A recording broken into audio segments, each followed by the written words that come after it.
The sun is around 4.5 billion years old, and just like you and I, it's aging. In just over a billion years, the sun will have expanded so much that the heat will begin to melt the Earth's surface. So, is there any way us Earthlings can avoid this detrimental event?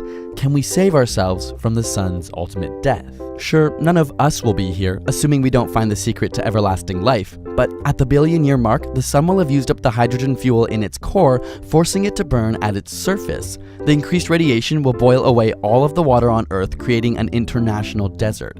Flash forward about 5 billion years, and the swelling sun will begin literally melting mountains, with most, if not all life on Earth now extinct.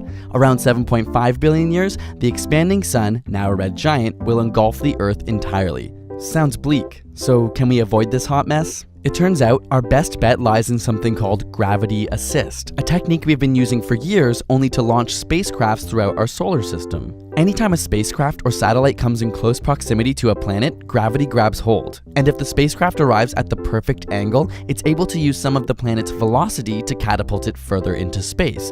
This extra energy comes from the planet's own energy of motion around the sun. But as Newton famously said, to every action there is an equal and opposite reaction. As the spacecraft uses the Earth's gravity to speed up and move towards Earth, the planet will ever so slightly slow down and move towards the spacecraft. Of course, the spacecraft's mass is so small comparatively that it gets launched incredibly far while the planet experiences little change. But if we were to increase the spacecraft's size, or use an asteroid, we could potentially move the Earth's orbit away from the sun. This would take millions of years and involve large objects coming just close enough to not collide with Earth. But hey, we've got a billion-year head start. It may seem far-fetched, but it's already happening. On October 9th, 2013, Earth will be used to gravity assist a spacecraft called Juno, which is on its way to Jupiter.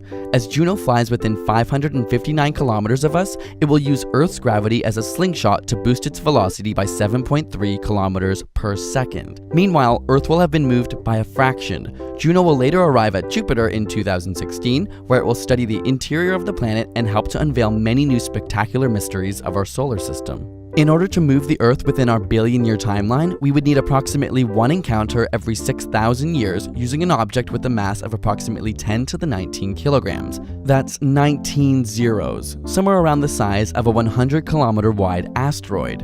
In between passes, the asteroid would slingshot around the sun, fly out to Jupiter, and then be gravity-assisted back to Earth, like one long version of Catch between planets.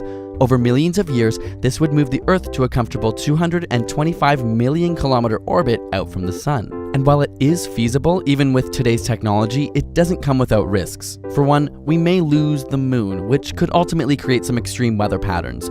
Not to mention, the Earth's spin may increase, making days only hours long. The surrounding planets, like our new neighbor Mars, would likely have their own orbits destabilized. And, you know, the asteroid could come plummeting into Earth by accident. But perhaps these are the risks we need to take to give our descendants, the planet, and all life on it a few extra billion years.